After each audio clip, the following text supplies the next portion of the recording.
Chim Chimney! Hello and welcome to Brit Reacts to Bollywood. I am your Brit, Matthew, and I am reacting today to another one from the 100 greatest Bollywood songs as voted for on a popular vote by the BBC Asian Network. And I want to say to all of my friends in India and around the world, Namaste, Assalamu alaikum, and Sat Sri Akal Ji. The song today is from a film called Asli-Naqli.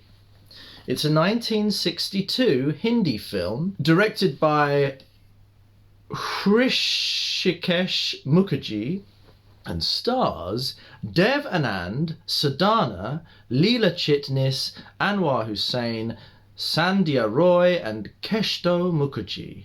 The film's music is by Shankar Jakishan and the lyrics are by Hazrat Jaipuri.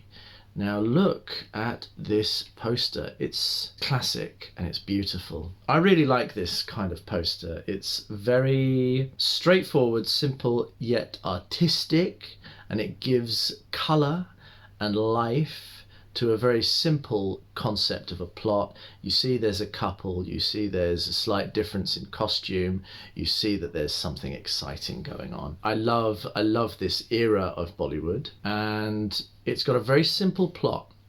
Anand, played by Dev Anand, is a spoiled grandson of a rich businessman played by Nazir Hussain. His grandfather wants him to marry Rekha, played by Indira, only daughter and heiress of a rich man, in spite of Anand's disinterest for her. In the ensuing fight, Anand leaves his house to prove his worthiness and ends up in the streets of Bombay, present-day Mumbai.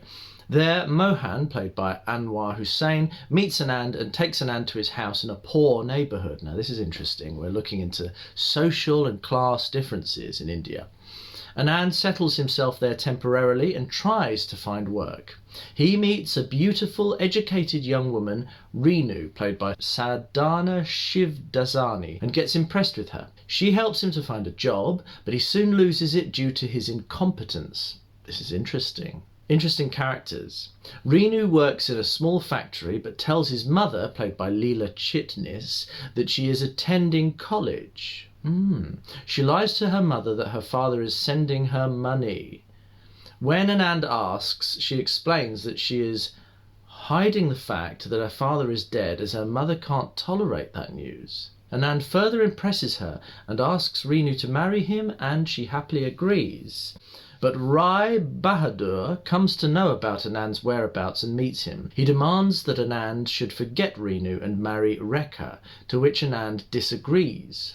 Rai Bahadur blackmails Reenu that he would tell her mother about his father's death if she wouldn't marry a different person. Having no other way, she agrees and tells Anand to forget her. This is a theme in Bollywood films and in culture where people, for reasons which are social or to do with blackmail or social reputation or the feelings of some other person, they give up the love of their life and decide to marry somebody else or let them marry somebody else. I find it really difficult to comprehend. It's obviously a social conditioning from a previous time, and I'm really intrigued at how earlier Bollywood addresses it and kind of shows the tragedy in it. I think that's really interesting. Reenu's mother overhears this conversation and understands that her husband is no more. Wow. She accepts her fate and tells Reenu that she should marry according to her own wishes. Wow. Reenu and Anand marry, and at the end, Rai Bahadur accepts Reenu and transfers all his property to her name. What an interesting concept. This is a film from the early 60s, so I think it'll be interesting to see the sensibilities of the time in terms of world culture and how that relates to Bollywood and Indian culture of the time. I'm really excited. This is one which the mother and grandmother generations will have seen and loved, and I'm excited to enjoy it now. Let's watch. Love it. She's very jolly face. Ooh. She's got a great smile.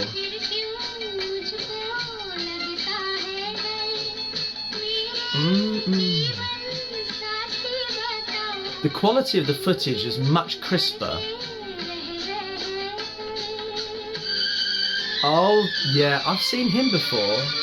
Dev Anand. He looks like a real heartthrob from that era. He's got the 50s hair as well.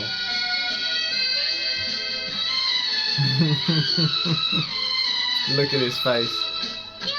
I've seen him do comedy, I think. I like the set in the background. Crafted very smartly. She has a sereneness about her face.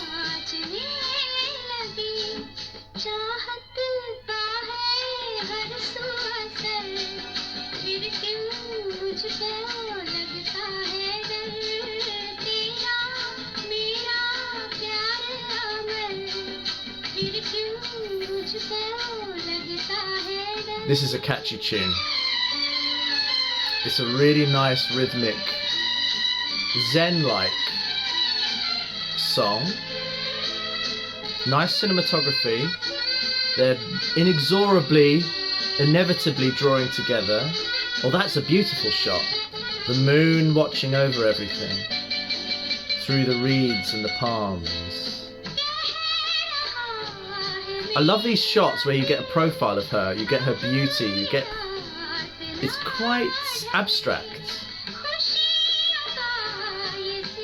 She's being drawn to an idea or a concept, to her love.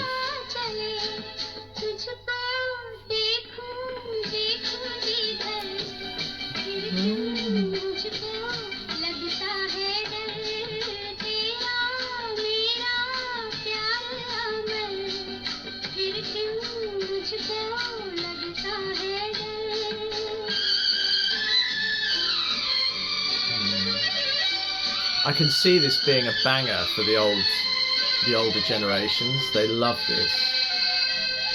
This would have been a popular tune. Look at you.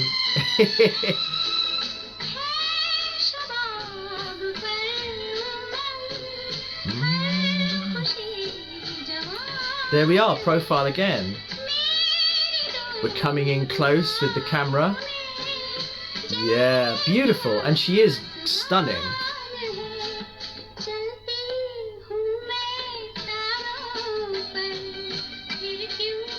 It's like she's telling us a story. I'd be curious to know what the lyrics are. And this is a weakness on my part. I don't speak Hindi.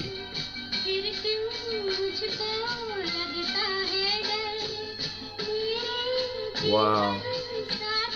It's beautiful.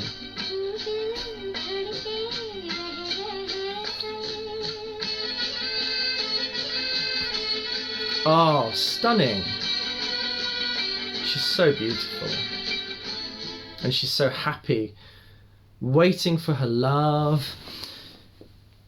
It's a weakness not to be able to speak Hindi, to get that dimension of these videos. But the concept is that I am a Brit reacting to Bollywood. And that perspective is really interesting because I don't have that cultural upbringing to inform me about all of those little influences in the videos and in the songs, but it does afford me the ability of fresh eyes to see something as it is presented. And it's so fascinating to see the visual storytelling, to see the tone and the catchiness and the rhythm of the song and the symbology of the imagery and things like that. I think it's really important to be able to look at these videos from the older era. I know that there are viewers who would prefer just to watch recent films, and I think that's missing the wealth of Indian cinema. I think it's missing the inheritance of Indian cinema because I haven't grown up with it, and I am watching that whole evolution in every video I see. in every old video I see compared to every new video I see. And I think it's really important to be able to get a sense of where Bollywood was and where it is now, and what its values were then, and what its messages were then, and what its values and messages are now. And I don't think it would be complete without the past and without the videos of old, which aren't as flashy as the videos now, but I think that they have a very important message to say, and that's why I value them, and that's why I trust you to witness my exploration of that and to enjoy it and to be there to see it. And so I welcome your feedback, I welcome your likes and your subscriptions, and I'm on this journey with you, and I trust your suggestions. And the next one, I am going to look at a modern one, and I'm very excited to see it. So yeah, let me know what you think, and I will see you again soon. And I thank you so much.